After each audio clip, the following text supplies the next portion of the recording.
Welcome to She Blaze, where we're bringing you cannabis culture from a woman's point of view. And as always, here to elevate the cannabis industry. I'm one of your hosts, Ice Dawson, cannabis socialite. And I am Dashita Dawson, the weed head. Hi, sis. Hey, sis. Hey, sis. On today's episode of She Blaze, we are doing a deep dive into the first Southern state to legalize adult use cannabis, Virginia. And things are not so sweet. You know your girl's got to get the tea straight from the streets. So we have a special guest, Chelsea Higgs Wise from Marijuana Justice. Hey, sis. Hey, sis. Thank you for joining us. Thank you for having me. It is such a good time to be on talking with y'all so we can talk some real truth about what's happening in VA. Absolutely. All right, Ice. I'm like, where do we start? Well, first we got to start with the high of the week because we know we want to get into the tea because it is really juicy. Okay, if it's the South, you know, they're really making a sugar honey iced tea out of things. So let's get into our high of the week. Dashita, kick us off. Yes, so I'm always excited to highlight a Black-owned dispensary. This time I'm highlighting Green Club, which is a licensed New York City dispensary and rooftop lounge. Shout out to Angelo LaRoche, who hosted me, I want to say about a month and a half ago. I was able to have a nice little birthday party for our co-host for our State of the Flower tour, Veronica Castillo. And to be honest, I had never really been to Green Club before. He has a whole rooftop lounge, y'all, inside and outside. And outside you can consume, and he's created these little igloos that have experiences that let you kind of consume from Spain or from Jamaica. And again, he's a Black-owned business in New York City, a micro business, which means he's able to sell his own product as well. And just a real, example of what New York kind of did a little bit different, giving us a little bit of hope. He's at South Street Seaport. And so if you're ever in New York City and you want a cute experience, you want to check out Green Club. Okay, well, we will add that to the books. My high of the week, as y'all know, I love to bring cannabis products. I'm smoking on the Mega Z by Super Dope. It is a hybrid. Okay, I was looking on it because the words are real little. They don't got no terpenes or nothing. So shout out to them for not putting that on there. They're supposed to. But if I'm letting my nose knows, it is a very sweet, fruity scent. It seems like there's probably some limonol in there or humulene. That's where the sweet fruity comes from. But it is a hybrid, so it's going to, based on what you do, is how it will smoke.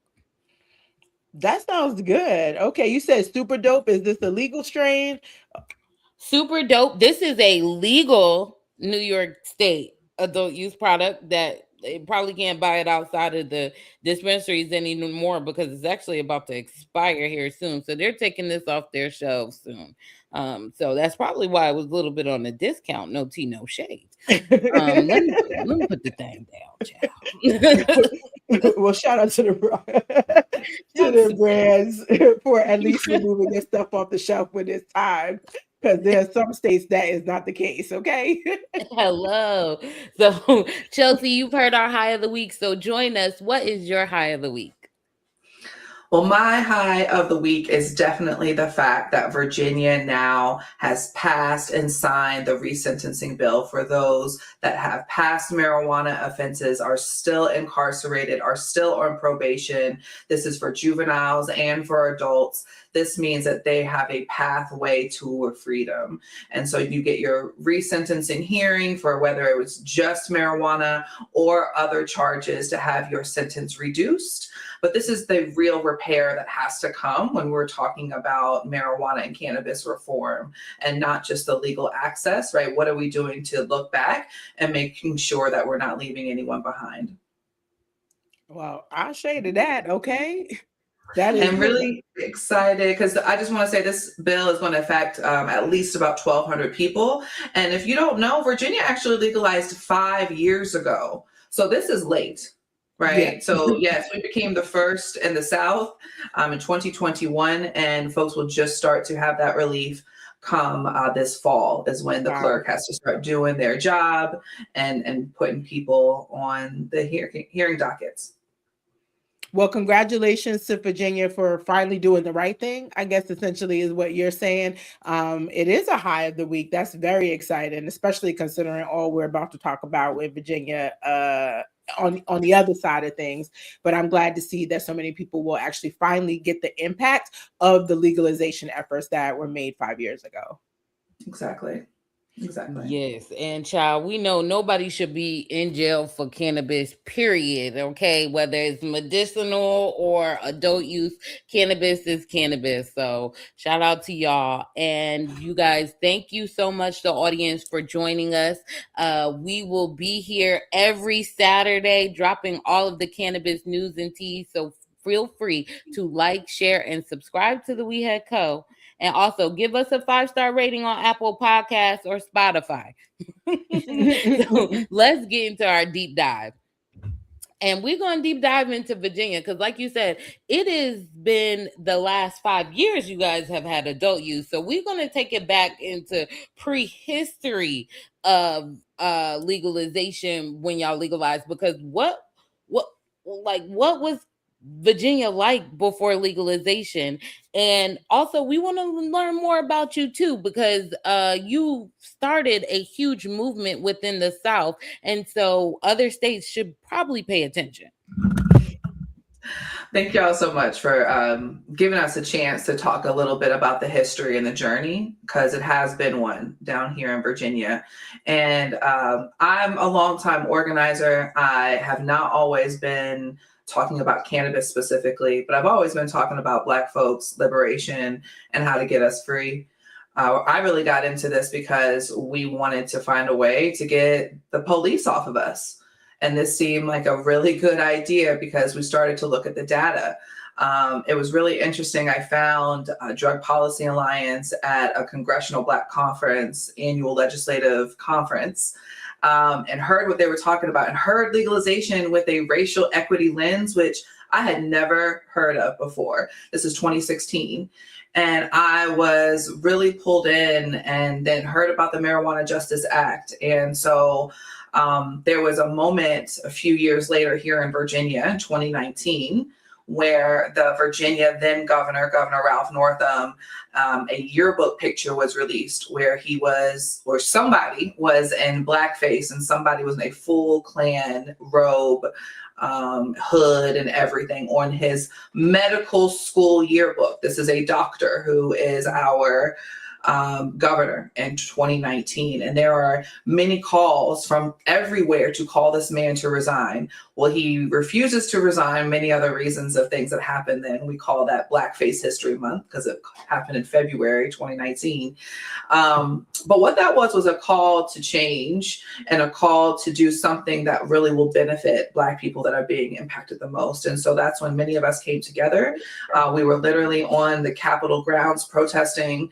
And it's like, how can we do this right now? And we pulled the data that said Virginia have been arresting and incarcerating up to 20,000 people a year for small amounts of marijuana, right? So I know some folks are used to hearing New York statistics, which y'all the leader always have been, but in Virginia, it's still 20,000 for small amounts is too much since the 90s. Right. So that's annually since then. And so we saw this moment as the governor that refused to step down was saying, hey, what can I do? I'm on this apology tour. You know, he's showing up with every Black official you can. And it's like, how can you actually use your power of policy to do something for the benefit of Black folks? So we came together and we started Marijuana Justice with the promise and the demand to repeal the prohibition here in Virginia, and that was 2019. And so 2020, y'all remember what happened in 2020? The world blew up for the movement for Black lives. And so that really was able to amplify our ask and our demand. It's like, see, this isn't just a Virginia thing. This is a global thing. We have to do this right now. And so we were able to connect with more experts, and we were put together a study in Virginia in 2020. And by 2021, that's the legislative session where we were able to actually pass a bill that said, we're going to stop the harm. We're not going to give y'all a market, which we see we still don't have 5 years later. But what was really important in Virginia is that we legalized the consumption, the possession, the sharing, and the home cultivation of marijuana for adults in 2021. And that means that our numbers went from 20,000 a year from being arrested to right now we have about 1,500 a year. So those are huge numbers. Still, people shouldn't be locked up. We should have zero. Let's be very clear. But that's the transformation that's happened in Virginia, all because the governor want to have a crazy yearbook. Well, congratulations to y'all. Okay, congratulations to you too, because as a community leader, we know what it's like as Black and brown people to try and get our elders. Okay, the young people may be into it, but the elders, like, what was that like? Trying to get grandma to come and be on top of the. Listen, we're in the South, right? Yep. So we're dealing with Christianity, right? We're dealing with our folks that are going to church, our elders, that we have to acknowledge their beliefs, our traditions. And let's face it, the war on drugs has done something to us that has traumatized us so much that feeling like we could actually do more harm because we're listening and believing the war on drugs propaganda. It really was talking about, this isn't actually about putting a dispensary for us. Like, we actually could not lead with that conversation here in Virginia. It was the conversation of how many of your nephews and grandbabies have been approached by the cops just because of marijuana? How much did you smoke, grandma? How does your knee feel, madam, in the church after you do a little brownie that's specially made, right? Because folks were always coming up to me, they're like, oh, I don't know. But then we get in the privacy, and I'm talking about my elders saying, you know, it helps with my little knee pain. You got any of those special gummies? Right. And so it was a conversation, but we were able to talk about how this was really predatory on our young people. We pulled in public defenders that said the people we are working with and trying to get free the most are our young people. It's working with other lawyers to talk about something that many people don't hear of, the Fourth Amendment waiver. Your Fourth Amendment is to be able to not be stopped, searched, or seized, you know, for no crazy reason. Well, in Virginia, if you sign a plea agreement, which 90% of our charges end in some type of plea agreement if it moves forward, then they include this Fourth Amendment waiver. This Fourth Amendment waiver means that now you are waiving your Fourth Amendment rights forever. So if a police officer knows you have that waiver, that means they can stop and harass you anytime they know. Your rights are gone. And so the way that Fourth Amendment waiver plus the idea of marijuana prohibition, the way that made it open season on our low income communities, on, you know, we call them the courts, right? Those are public housing communities. Folks, the police would just post up there, know who's on the waiver, and just approach them at any time. And these were the stories we had to remind people were happening. And the grandmas, the aunties, they saw it all the time. Right? They don't want any extra drama in their streets. And so what if you and everybody could just do this in a way that was, less fearful?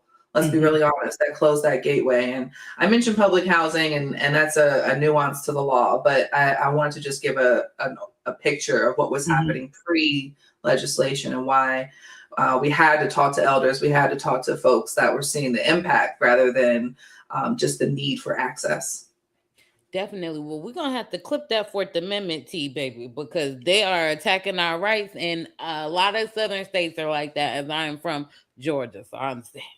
Well, clip this part too, that it passed the General Assembly to ban that Fourth Amendment waiver, to no longer allow it. No, don't clap yet, because guess who vetoed that? Oh, and that was in that bill? That was a separate bill. A separate bill. She's been doing a lot of vetoing, man. She's now pen work? She now has, she's got a record now, the record for the most vetoes of your own party in Virginia for the last like 50 years. Oh, Becky, what? What are you doing? that's the op that was put inside. I have no Not other she. reason to believe that. It's like a Trojan No, horse type. listen, Dashita, but Virginia has that history. Remember Ralph Northam I just talked about? Yep, It yep, is very well known that he was a previous Republican that was recruited by the Democrats to come and run, who then they put him from the Senate to lieutenant governor all the way up to yep, governor. So yep. yeah, no, you're not wrong. I just want to be clear that you're not saying nothing that hasn't happened in the current history, particularly right here in Virginia. And also just an indication of the matrix and how much they know that Black politics is tied into the matrix, and our desire to align with the Democratic Party, regardless of whether or not it aligns with what we need. Clip that. Period. Anyway, Mm. I'm here, just kind of again dumbfounded a little bit about some of the things happening in the South. One thing I'll say is there are a lot of differences, but then there are no differences, because what you described just then with the waiver sounds like stop and frisk in the 90s, in the projects where they would post up, and they knew now, especially in New York City, this law that was implemented first as the mayor, I think it was I don't even remember the mayor to actually do this. I want to say Giuliani. big surprise, not a surprise, but yeah, where that was just the way of the NYPD, and Yes. it is why New York City became the arrest capital of the state and really of the country for cannabis possession, because of stop and frisk, ultimately. And we had to adopt that language because in Virginia, those are called field interviews. But that was we had to remind everyone, people know what stop and frisk means because of New York. And so we had to use that language here and say, this is Virginia's way to reframe that language, but to continue the still harmful behavior. Wow. Ooh. That is absolutely insane. And, I definitely could appreciate all the knowledge that you are dropping, because people don't think about what happened before legalization, especially in cannabis. Once there's any type of allowance in adult use, you know what I mean? It is like, we totally forgot our history. And so, 5 years later, there's some elements of there's still recriminalization that you guys are dealing with. It's just pocketbooked into a whole different thing. So, I wanted to talk about also Virginia's medical program, because sometimes, like, especially where states don't have a medical program at first and then they automatically like start a random program. What is that like? Does Virginia have a medical program, and how is it incorporated into healthcare? Virginia has had a medical program since 2020. Virginia has 5 licenses for medical. 5. On one hand, you count all of them, as I want to be very clear. We've only had 4 that have been active for the last, what year is it, 6 years? Because 1 license has been in litigation. And all of those licenses are owned by MSOs. They have, in the most recent months, particularly with the anticipation of a retail market, they've been buying each other out. But originally, if I said the names, they would be all your usual suspects. And recently in 2022, they were able to expand their footprint beyond 4, again, 4 active, and each campus has 6 co-locations. And so this is a very limited market medically. Like, we are not meeting the needs of medical patients. It was founded 3 years after their medical program opened up that a high percentage of the patients, particularly in Northern Virginia, are driving to Maryland after Maryland legalized in order to access the type of cannabis they wanted as well as the price. And because our medical market is not actual competition, right? And they're not serving the needs of patients to have certain types of strains there that are particular for those with medical needs named by the medical industrial complex. And so folks are still not having access to the medicine that they need, even as patients. And our own report says that information because the prices are too high. What they need is not there, and they would rather just drive to Maryland. So that is an outlook from a more macro view of a patient. I will be very honest, and I like to tell people that is all I can really say personally about the medical market. I am not a Virginia patient, very specifically because of my values around continuing to support the legacy market and the folks that are around here with me. I cannot wait until we have a retail market with some of the community folks, but as of right now, with corporate cannabis in Virginia, that's just not something that I can support. And I'm with you on that one. No, To my be mind honest. just like, I feel like the emoji with the mind blow. Like, what? Yes. Not to mention, I've said this before, and I will say for the record, because we see what's happening at the federal government with the state licensed medical cannabis companies becoming the standard as to what is considered medical cannabis. And honey, most of the states I've been at, and I've been a medical patient in a few different states, registered, licensed, etc. And yeah, you shop it, the flower is pretty terrible if you get flower. It's actually not good weed. And I have a point to not want to smoke bad weed. So that in of itself, kind of precludes me from participating in most of the medical only markets. I'm a little bit flabbergasted sometimes when I hear that kind of as the gold standard. In fact, it's the most scary potential gold standard we may have, because so far it's the likelihood of it being remediated, not meeting sort of standards on what is considered organic or living soil options. And oftentimes I still feel like they're missing some of the ingredients that, or even the knowledge of what they made their products from, like where did it come from? So I'd rather talk to the cultivator, the farmer directly anyway, because I got 1,000,001 questions, as I should. And I think these MSOs largely haven't been able to answer it, although they've been able to do good branding or good brand partnerships to make themselves seem like they're equity centered at times. Yes. And I love this conversation. And baby, I am ready to keep going. And it's going to keep getting even juicier because the topics, the questions I have, because now I'm like putting things together, it's about to get more juicy. So you guys got a bootleg legal market, okay? You got the products, right? With the cartel. I mean, excuse me, allegedly kind of ran like the medical cartel. So what happens right now in Virginia taking tax money from you guys, right? Because the whole point a lot of times to have a industry market is to collect taxes. So is Virginia currently collecting taxes? That's a great question if Virginia is currently collecting taxes from cannabis. But first, I'm going to just tie in a piece that you mentioned, the cartel. In Ohio, there is an actual lawsuit mentioning corporations acting as cartel. And I will say every single medical operator in Virginia is named in that list. And we talked about that on the show. I don't Yes, know we what did. episode, but it was this season. It might have been 2 or 3 episodes ago. So y'all gonna have to rewind, go back, check that out. So because we named those names. Yeah. So that part. But the answer to, is Virginia collecting taxes on cannabis sales? The answer is no.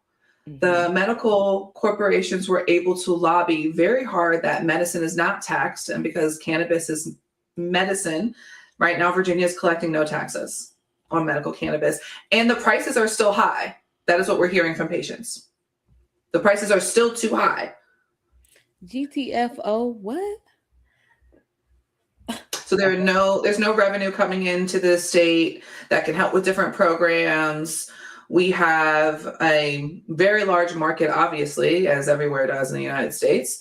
And we are proving that on every sector that's possible. But As of today, still no Virginia retail market for adult use. And okay, and that is the biggest topic with that is hot on the press in all of the cannabis streets, honestly. Like it is breaking the marijuana moments and the MJ biz and entrepreneurs high times down because we all in confusion because it's like, okay, y'all aren't collecting taxes, which clip that we didn't know. Two, she just vetoed a bill, correct? That had a retail life like infrastructure to set up for the state. She vetoed it. Who are her PAC supporters right now? Like, who is giving the money to the election? Because we confused. Very. We know medical marijuana operators, big MSOs, have their own PACs created. When is her reelection year? But She also, she kind of ran on this, right? Like, did we think she was Wait, going to she do this? ran on legalization? I feel Take I'm for me not our back. efforts, but I don't know. I'm not Virginia resident, I will say, but I was just watching how that transpired before I passed the mic to Chelsea. I'm laughing a little bit because I'm also wanting to know whether or not this federal rescheduling or partial rescheduling impacted this because I know there were challenges already, but like, did that play a factor here in terms of wanting to make adult use essentially legalized through this framework? Yeah. So on May 19th, Governor Abigail Spanberger vetoed Virginia's chance for a retail adult market. After 5 years of being legal, this is now Virginia's third veto in a row. And there was much hope for Abigail Spanberger as she is part of the Democratic Party. She has says that she supports a retail market as long as it has enforcement and revenue back towards education. But there was quite a back and forth with Governor Spanberger that I'd love to chat a little bit about because that's where we really saw what her priorities were when she sent back not just amendments, but a full substitute rewrite to the bill that the General Assembly had been working on for not just months, but years, and through a formal commission prior to the General Assembly session this year. There were many stakeholders, there were meetings, there was so much information out there, but when it came down to Abigail Spanberger's decision, she threw all of that public comment and work out the door and decided that it's going to be her way or no way. Wow. The reason I also wanted to make sure people knew how to follow and support marijuana justice because your organization was so critical on the ground. Every day we were getting updates, to be honest. We're both part of the Parabola Center's, kind of group chat, think tank that's putting people over profits. And so Virginia was something of a golden egg for us. And I just, again, want to shout out how much work you and your team did on the ground, organizing, getting these legislators educated and re-educated, because it's not been one time, it's been multiple times, multiple sessions. And yeah, I do feel like the rug was pulled out here because while I guess I expect that from a Republican governor, to your point earlier, our point earlier about the politics of it all, it feels like a real slap in the face when it is the quote unquote party that's supposed to be championing this and in this way, and has been in other states as well. And so I'm curious about what she offered up as alternatives, and obviously why they weren't going to ever be good for what we want to see happen in Virginia, and of course what are some of the backlash challenges of not signing a bill. Right. So just really quickly, also to your question and to your point, and I'm going to make sure I'm in focus 1 second.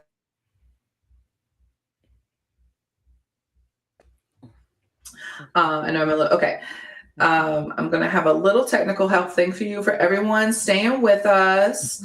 My daughter, Big Clothes, about to come and just get this right back so I'm to go. But I will mention really quickly why we do that the rescheduling piece, there we are, the rescheduling piece happened, and there was a little conversation amongst the legislators. But something I want to remind everyone that's watching is that Abigail Spanberger is a former congresswoman. She understands what's happening at the federal level, right? And a point to where many legislators in Virginia do not. And so I do not think that this necessarily had anything to do with the Virginia's latest decision. I would like for you to ask me later how I think rescheduling is going to impact Governor Spanberger's moves later on, now that this process is going to take even longer than we thought. But let's talk a little bit about what's happened in the past month. You are. Okay. And so Virginia has a very short legislative session. We have 60 days. We did that from January to March, and we sent bills to the governor. All right. This bill that we've been working on has been the same bill for about 3 years, but several iterations. Particularly this last year, we had a commission that was formed of 10 legislators to come around, listen to public comment, as well as subject matter experts, including parabola centers, Damian Fagon, that came in and talked to Virginia. And so this bill has been working, okay? And it's been working for us, and we've been working it. This bill passed. It went to the governor's desk. The governor had 30 days to either amend it, to sign it, or to just completely veto. And she did make amendments, but the amendments were so many that this was actually counted as a full substitute rewrite. So let's talk a little bit about what was in this amendment, right? And after she dropped the amendments, or the substitute rather, we had about 1 week to work with the legislators on a response, because after 1 week of this notification of the substitute, that's when the Virginia legislators would meet again and decide how they would handle such amendments and substitutions. So we read this very quickly, but it was immediately apparent that she wanted to recriminalize cannabis in Virginia. In Virginia right now, for the last 5 years, it has been a $25 ticket for public consumption.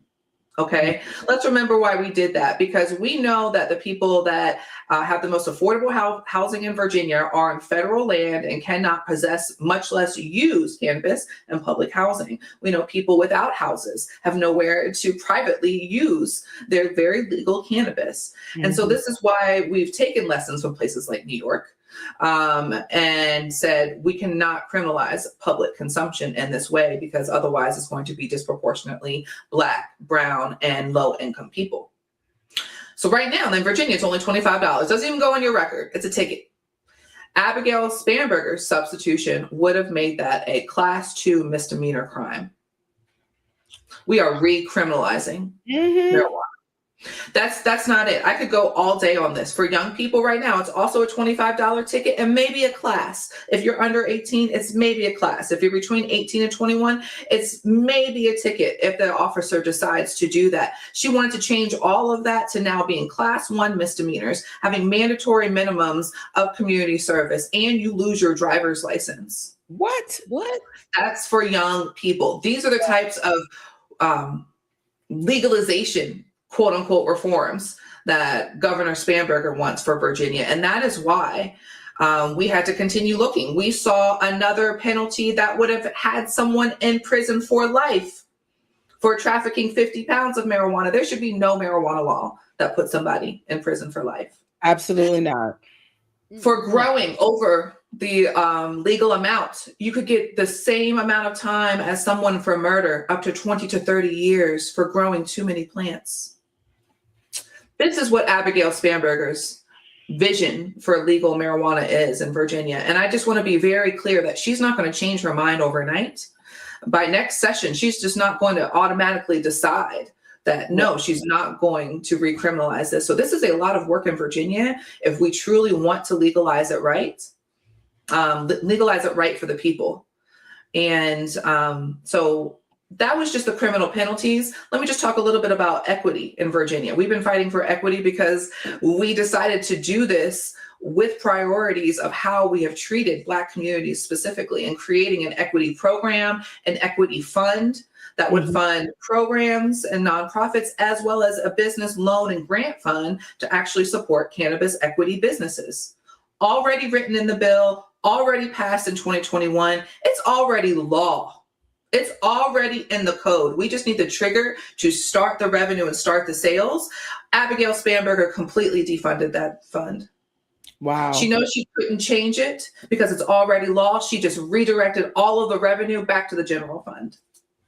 Wow. I would say, let me tell you something. These politicians need some Dr. Candace Matthews. She been blowing up all over line because some of them, in her words, need their tails beat. Okay, because that is messed up. I'm sorry. You first of all, we Southern. We know what the South is. You can't drive. No, you can't go nowhere if you can't drive. Y'all taking away kids' first ability to be able to drive, and sometimes when you get those type of things taken away, next thing you know, it's 7 years later, and you ain't been able to operate a vehicle. You can't get to your next step in life. So some of them they need their tails whooped because you know what you was doing.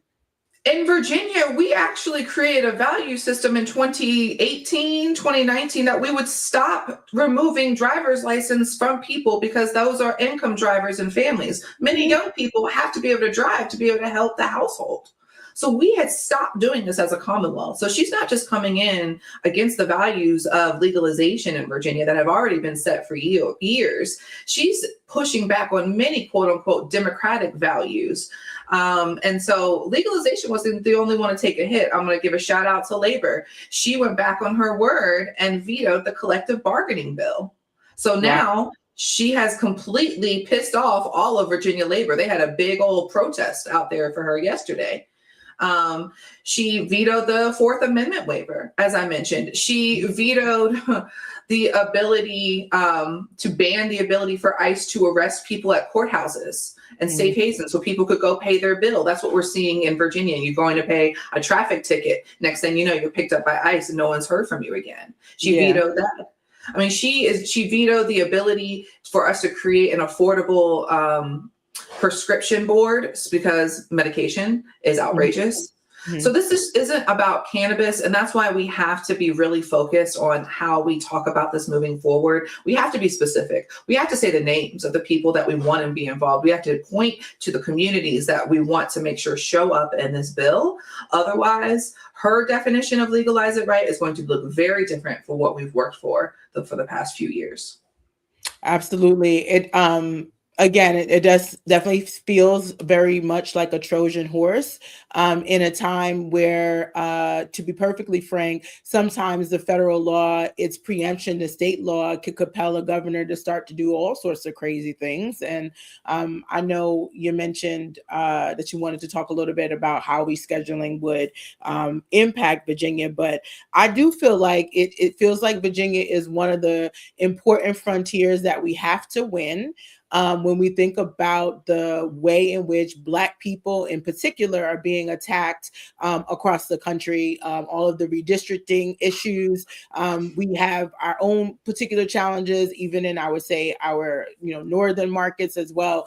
But it's so prevalent and so obvious when we start to look at the U.S. South, and Virginia is always been sort of that go in between, as you know, that can help lead the South. And if we lose the battle there, then the war on the U.S. South against where good percentage of Black folk live in this country continues to kind of fire on. So I'm definitely curious about what we can do more globally too to continue to support. I know we show up when you call us, sort of like the Avengers, but it's also like we got to keep the pressure on because we have 2 more years with this governor, at least 3. She was just sworn in January. Somebody get the history books. Where her high school diploma and high school yearbook at? Because we need to roll the tapes back on this one. Where is that? We gonna get some. All right. Well, just remember, we have to remind everybody: we elected in an ex-narcotic CIA agent. Her.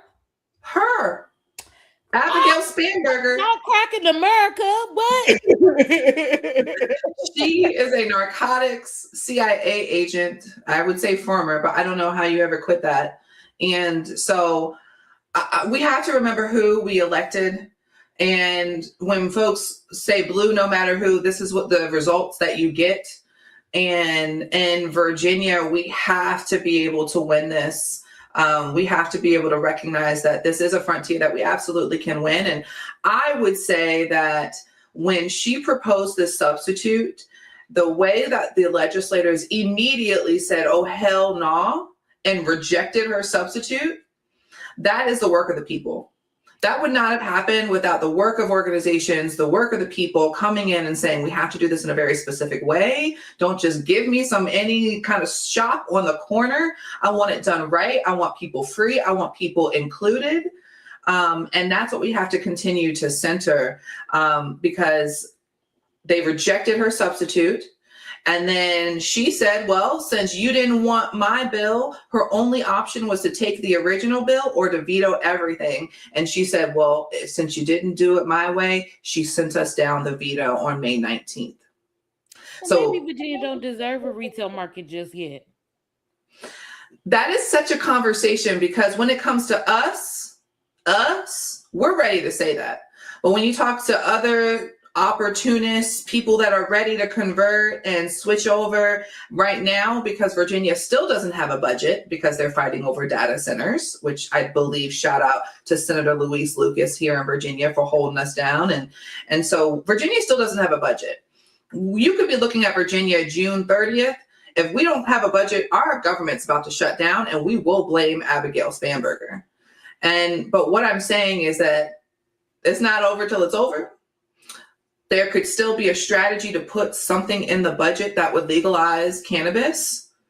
My fear is that you're going to put something in that only opens the doors, but doesn't do the holistic things that we've always wanted when it comes to equity, small business, oversight, regulation, testing. You're going to forget all that in the budget. You're just going to put something in to pass. So we're going to continue to fight to make sure that we do this the right way, which is what we've always said. Do it the right way or don't do anything. And we can grow. We can consume. We can share. This is a win. She was actually going to make it worse. Yes. So it's an easy decision right now. And we have 3 more years. And yes, in my mind, we pass a legal market with this administration, but we also don't have to. That is the part that I think a lot of times for strategy, old school lobbyists would absolutely disagree with this thought. But that is the same mindset that I've had, mostly because of my experience in New York, because the New York Governor Cuomo at the time tried to hold us hostage to the CRTA that he wanted to use to replace the MRTA. Remember how much confusion that was, Ice?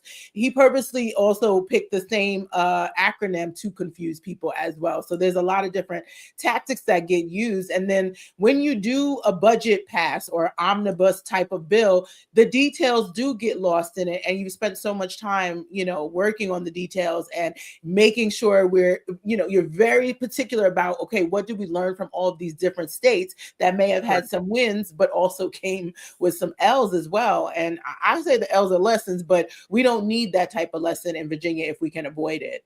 I do appreciate that you all can home grow. That is a real kicker, because I think there have been other markets that only open in the sense of possession, but then it's like, where are you getting it from? Exactly. And that in of itself raises the question. And here, in this market, you can still just like, I'm growing it myself, or I'm getting it from a good grower. It's just been very, very hard to hold the line. And I think the biggest thing is reminding people that incremental progress, can still be the death of a full movement, ultimately, especially if it's not what we need it to be. I know that's right. Well, thank you so much, Chelsea. You done dropped so much tea, because we really was slow, like not doing that much on Virginia, because she was like, yo, you gotta bring Chelsea on, because she really knows what happened. And then when the governor vetoed that bill, like she was like, I don't care if it's a holiday. We gonna have to talk about this lady right now, because we gotta let the people know what they need to do and how they need to think about it. Because like you said, like sometimes just do nothing could be the answer for now. Clearly she needs some re-education, or I don't know if you could re-educate her, but she needs some something, because she tripping.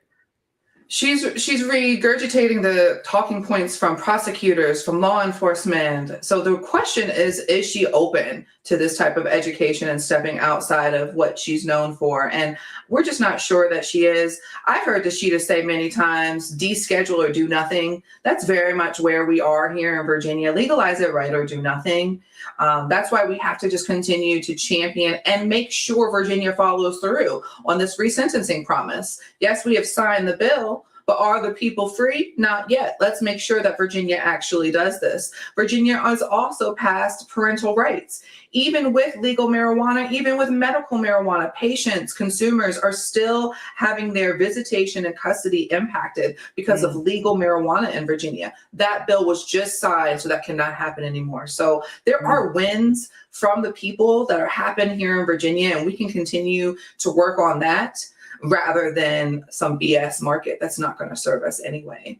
How can you help us? Please continue to follow us at marijuanajustice.org and subscribe to our newsletter. Make sure that you're following THC Justice Now on social media and YouTube.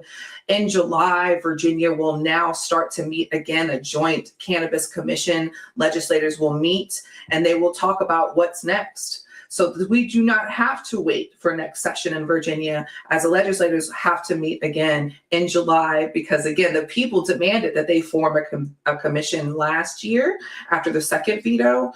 And so we can always see how the work is long-standing if we think and plan for the future. And that's what this commission is set in place to do, is to have a place to have our voices heard. So continue to follow us, support us here at Marijuana Justice in Virginia. And thank you so much to She Blaze for having us on today and continuing to amplify what's going on in Virginia. Absolutely. Thank you so much, Chelsea. Ice, oh my gosh, I don't know. I feel like we need another deep dive about what we learned in this deep dive, you know? Listen, advocacy is also the only way to do it. So if you ain't on the front lines keeping the politicians who serve us, the people, righteous, then we always gonna have a long conversation about it. Yes. But thank you so much for joining us. This has been an amazing episode, especially on Memorial Day weekend. It seems very fitting. Yes. But make sure you guys are tuned in every Saturday to us. We come in live from the cannabis news and culture, bringing you all the updates, okay? And we love the comments. We love engagement. So definitely like, share, and subscribe to our YouTube and also our Instagram at @she_blaze. And sis, we got to get out of here, because now I want to go find this lady. I mean, not find her, but I want to go and keep deep diving. I'm gonna have to go on the TikTok or something, because the ex-CIA agent, that's the governor, that was the mic drop of the of the whole thing. Okay. Definitely. It was a shock to me as well. If folks want to follow me, you can follow me at the Weed Head Co. I also announced my tour, the State of Flower tour. We'll be headed to Virginia as well, likely in September. But yeah, no, I can't believe that we've still got so much work to go, but I'm appreciative of at least of the wins that we were able to get on the front lines there. So thank you again, Chelsea. Thank you, Ice. And I hope you all have a great weekend and enjoy the rest of your week. Bye. Thank you. Bye.